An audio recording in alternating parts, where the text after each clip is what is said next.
की भक्ति।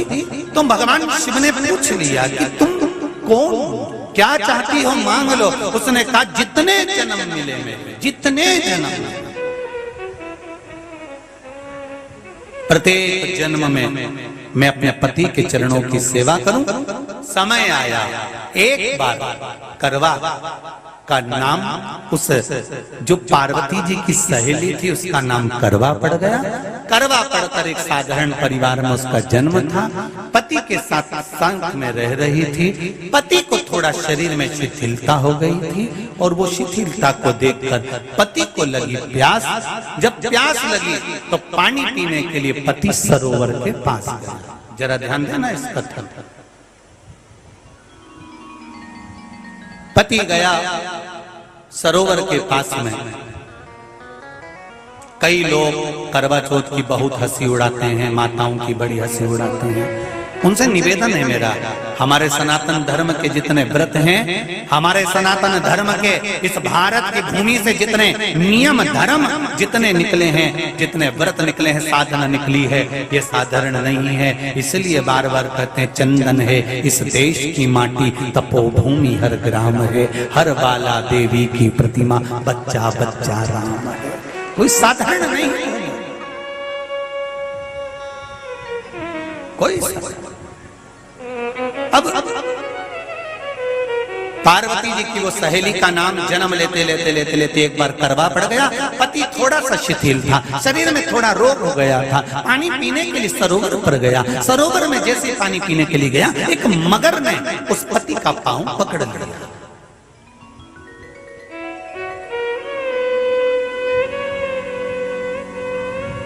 बहुत ध्यान दीजिए, हनुमान जी की सेवा करने से राम जी मिल जाते हैं। ध्यान देना जरा। करवा पार्वती जी की सखी थी, जन्म लिया मृत्यु लोक में, नाम करवा पड़ गया।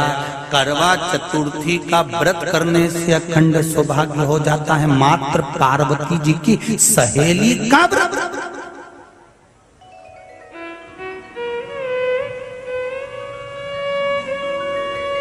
विचार करिए जरा, कितना कितना भाव। ये सेवा का प्रमाण है। भारत की भूमि पर जितने राम के मंदिर नहीं, उससे 1000 गुना ज्यादा हनुमान जी के मंदिर हैं। किसी ने पूछा हनुमान जी के मंदिर इतने क्यों हैं, तो कहा गया राम जी की सेवा हनुमान जी ने इतनी करी कि भारत की भूमि पर सेवा पूजा गई। इसलिए हनुमान के मंदिर ढेर बने हुए, ढेर। हमारे यहाँ सेवा पूजा की। करवा गई, करवा ने देखा कि मेरे पति का पांव मगर ने पकड़ रखा है, और करवा शिव की उपासक थी। करवा शंकर की उपासक, और शंकर भगवान से ज्यादा करवा माता पार्वती जी की उपासक थी, क्योंकि पार्वती जी की सहेली थी।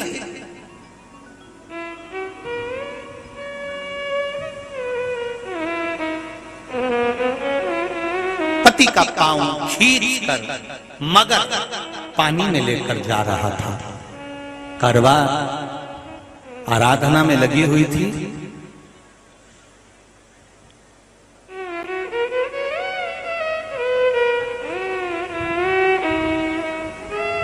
केवल करवा ने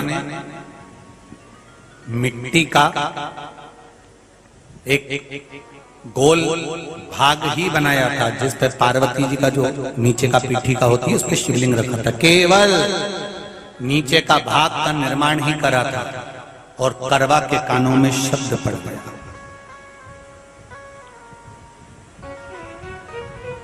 करवा के कानों में शब्द पड़ गया, पति के चीखने की आवाज आई। करवा दौड़ पड़ी। ये तो अब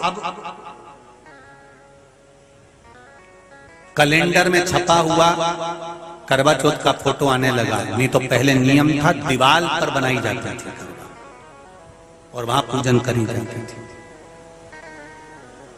कई माताएं जानती होगी यहाँ पर आज भी, पहले दीवार पर बनती थी, पूरा परिवार की सौभाग्यवती नारियां वहां आकर पूजन करती थी एक जगह, फिर बाद में छत पर जाकर करवे का अर्घ दिया करती थी। ये नियम था। अब तो बना बनाया कागज आ जाता, उसको चिपका दो, पूजन कर लो, वो अलग प्रमाण। पर यहाँ करवा मट्टी का भाग का लेपन कर रही थी, और लेपन करते करते बस उस समय पर पति की आवाज आई, छोड़ा, करवा भागी।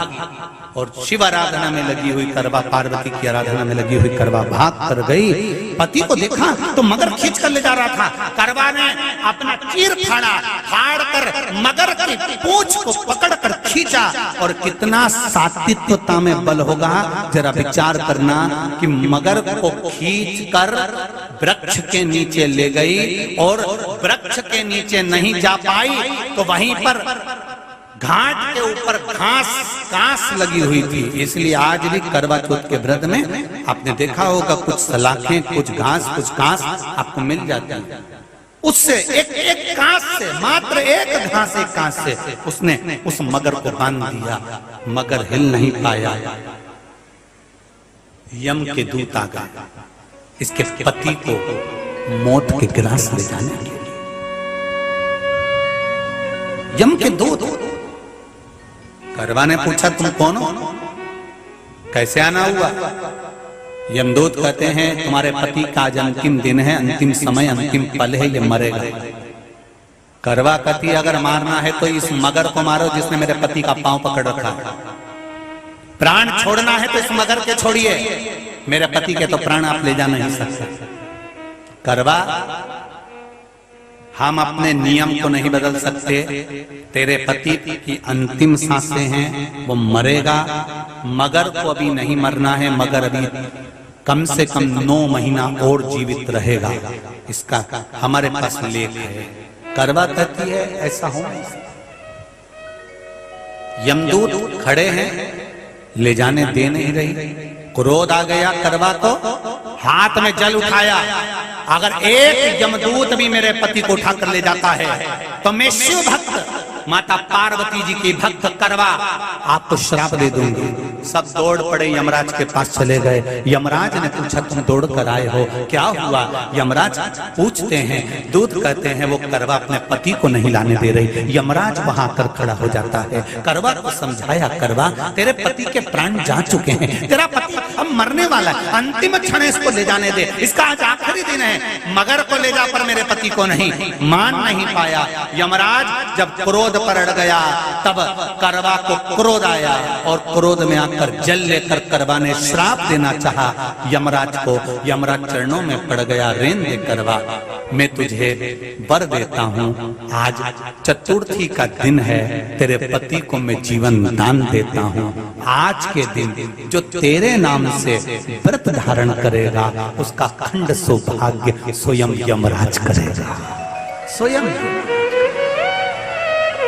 ये वो करवा चौथ का व्रत है।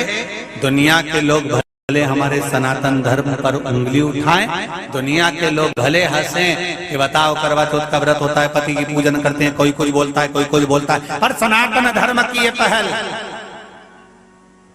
ये दिखाती है कि एक नारी अपने पति को भी यम की कैद से छुड़ा कर ला सकती है। ये दिखाती है।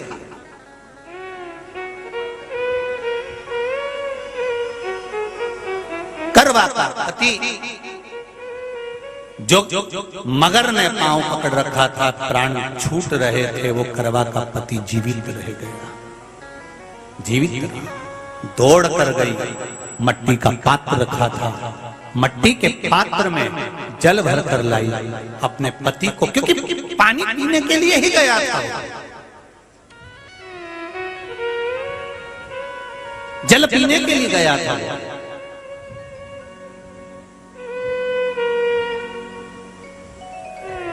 मट्टी के पात्र में जल भरकर जब करवा लेकर आती है, और करवा जब मट्टी के पात्र में जल भरकर लेकर आई, अपने पति को पानी पिलाने लगी। पति उठा, उठकर उसने कहा, इस जल की जरूरत तेरे को है करवा, क्योंकि तूने शिव आराधना के लिए, पार्वती की आराधना के लिए मुख में कोई जल नहीं रखा। पति ने जल का आचमन अपनी पत्नी को कराया। बस वही नियम आज तक हमारे सनातन हिंदू धर्म में चला आ रहा है। करवा चौथ का पति पत्नी को आचमन करा। ये करवा चौथ की कथा का विस्तार कई लोग कहते हैं कथा कहां से आई, तो आप बता सकते हो इस कथा को, आज की क्लिप को काट कर जनमानस तक भेज सकते हो कि ये कथा का विस्तार आप अपने जीवन में सुनिए। उसके बाद फिर भगवान कृष्ण ने द्रौपदी को इस कथा का वर्णन कराया। फिर एक कथा भगवान कृष्ण ने सुनाई, एक सेठ का प्रसंग।